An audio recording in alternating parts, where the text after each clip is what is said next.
Hello and welcome to yet another edition of Executive Corner Expert Talks presented by Kalkine Media. Today we have an exciting discussion lined up as we explore the latest developments from Viking Mines Limited, the ticker code VKA, an ASX listed mineral exploration company. Viking is actively advancing its first hit gold project in Western Australia's eastern goldfields, with recent drilling revealing promising gold mineralisation.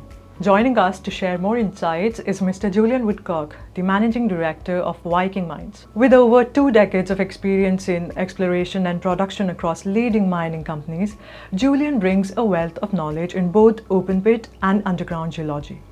He has led large-scale exploration projects, making significant contribution to the Western Australia's goldfields. Stay with us as we dive into the latest results, the company's future plans, and what's next for Viking Mines. Thank you, Julian, for being here with us today. Hey, Monica, it's great to be here. Thank you.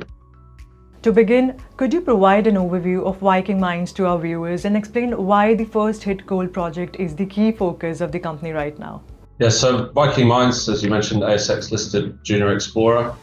We have a number of assets, first hit, which you've mentioned. We've also got a couple of other assets, which maybe we'll touch on shortly.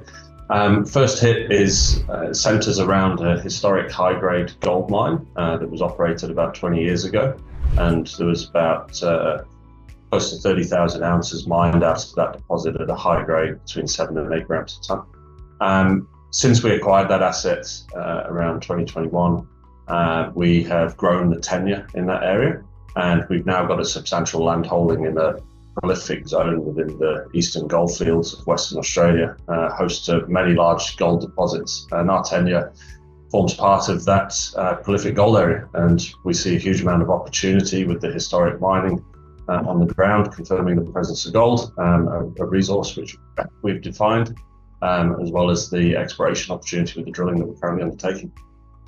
Mr. Julian, the first hit project is located along the Ida and Julian shear zones, the well-known geological features in the region. Could you explain the significance and why they are so important to the project's potential? Yeah, so the Julian shear is a very large regional structure through the eastern goldfields that extends for several hundred kilometres. Further south from where we're currently exploring, there's an area known as Kundana. That's currently held and owned and operated by Evolution Mining. I spent a couple of years working down there when I worked for Evolution Mining. That area is host to multi-million ounces of gold endowment. There's the current operating mines, but there's specifically things like the Raleigh deposit, very high grade, narrow vein deposit, only 0.5 metre wide, but running 50 grams a tonne and extending several hundred metres. That deposit alone had 1 million ounces. If we move further north, closer to where our tenure is located, you've also got Orabanda Mining, another $1 billion plus ASX listed company. They've got their Davyhurst operations around the Davyhurst mill itself and the historic mines there. Again, more than 1.2 million ounces of endowment. Move further north still up to immediately adjacent to our tenure.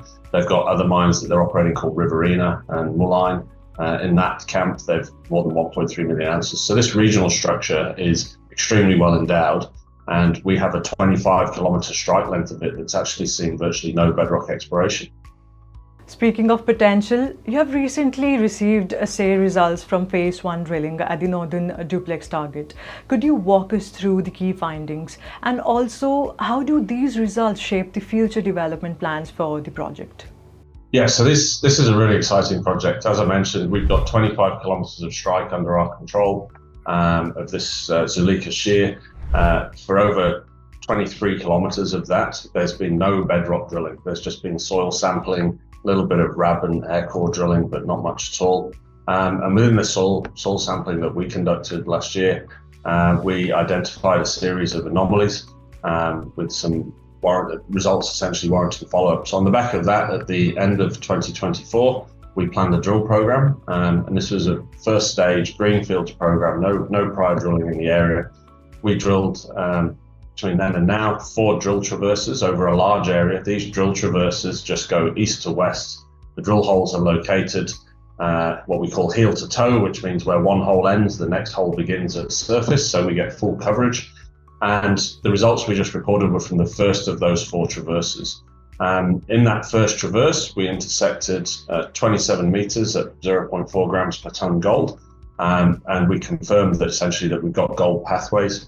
Within that 27 meters, there were some individual intercepts up to as high as 2.9 grams per ton.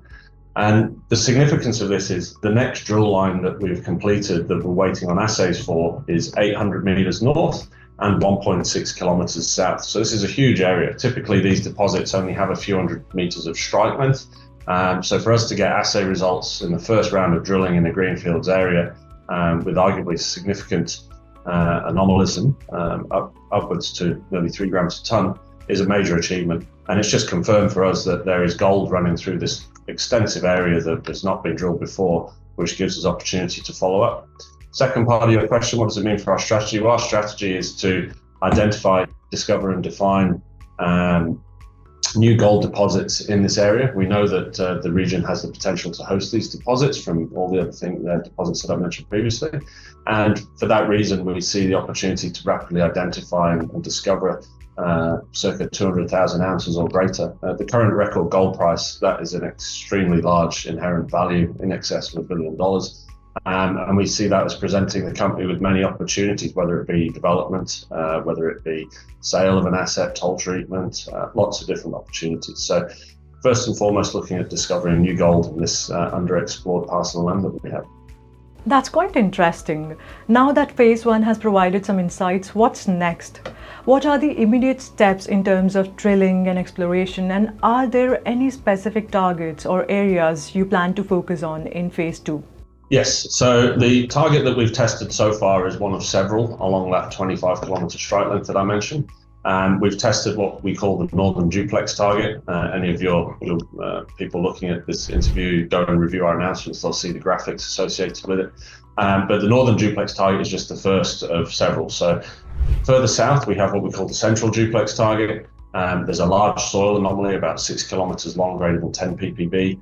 With the drilling we've completed in the northern area, we are confident that now we will move to these other areas and we have the potential for identifying more resources, or potential resources. So phase 2, which we're looking to commence with in March, we'll see us doing first pass drill testing at the Central Duplex Target, as well as we will have received all the assays for the remaining drilling in that first phase programme. And we'll be looking to undertake any necessary follow-up drilling around the results that we received there. That's huge and creates a lot of opportunities for the company. Looking at the bigger picture, how do you see the new gold discoveries at the first hit project contributing to Viking Mines' growth in the coming years? I think any discovery of substance, and what I mean by discovery of substance is sort of north of 100, 200,000 ounces, will be transformational for shareholders in Viking Mines. We currently have a market cap of around $10 million.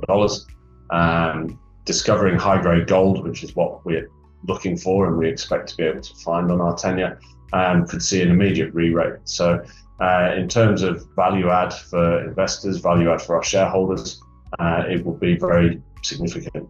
As I mentioned, 200,000 ounces, $4,500 Aussie gold, that's a substantial number. And there's plenty of mills in the nearby vicinity that we could potentially process any discoveries through, the nearest being Orobandan Mining's Davyhurst mill, only 40 kilometres south. But realistically, there's a lot of opportunities within the region.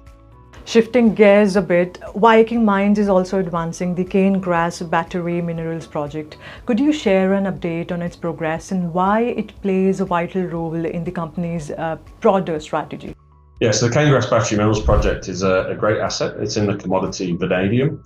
Vanadium is used predominantly in steel, 90% of consumption in steel. World supply is dominated by BRICS jurisdictions, so Brazil, China, Russia essentially dominate, and South Africa dominate that global supply, north of 85%. The cane grass battery minerals project, we started working on that a few years ago. Within the first year of activity, we defined a very substantial resource. Unfortunately, over that time frame, we have seen a downturn in the commodity value. So the pricing of vanadium fell from about $10 US a pound down to about $4 or $5 a pound. However, we still have a very substantial resource with the studies that we completed at the time. Showed at a sort of $6, $7 a pound, we generated some large open pits.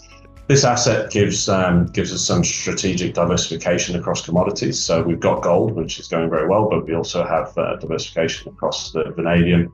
Included within that resource is also a large amount of iron and titanium and smaller levels amounts of copper, nickel and cobalt. So it brings some diversity into our project portfolio, which essentially gives us some leverage, and any shareholders that come in have leverage against a future upswing in the vanadium price. One of the things that could influence that is the adoption of vanadium redox flow batteries, which seem critical to the long duration energy storage transition. So this is storing grid power. These large batteries are starting to penetrate the market and starting to be installed for the purpose of storing energy. And yeah, big uptake in those styles of batteries. We'll see a significant increase in the demand for the commodity, and we're well positioned with a large resource to be able to take advantage of that. You have covered so much for our viewers, Mr. Julian. Finally, looking ahead, what excites you the most about the future of Viking Mines? And also with ongoing exploration at both First Hit and Cane Grass, how do you see the company evolving in the years to come? I look at the current record level gold price, it's hard not to be excited about gold, and the tenure that we've got and the genuine discovery opportunity we have. A lot of tenure within the area we explore has been drilled again, and those patches get diminished. We have a genuine large amount of land that has not seen much gold exploration, and with our first drill holes we've encountered say 27 grams at 27 meters at 0.4 grams a ton. That just means that we know there is gold running through the area. So I'm really excited as a geologist and an explorationist first that we've got the opportunity to find a large deposit. The prime agenda supported by Mr. Trump, drill baby drill. It's rightly the game of drilling now. That's Mr. Julian Woodcock, the MD of Viking Mines Limited. Mr. Julian, before I let you go, any final words for the investors and our viewers today? Look, I just encourage any investors to take the time, have a read through some of our announcements, go on our website. There's a lot of good information there. So for sophisticated investors who can assimilate the information and have a look, go and have a read and you'll see the opportunities for yourself. Sure, do check their website. That's all for today's segment. Stay tuned for more industry updates and inspiring conversations. In case you have missed any bit of this interview, you can certainly catch the full interview on our YouTube channel at Kalkine Media and hear what she has to say about the Viking Mines' recent advancements. Do like, share and subscribe. This is Monica signing off now.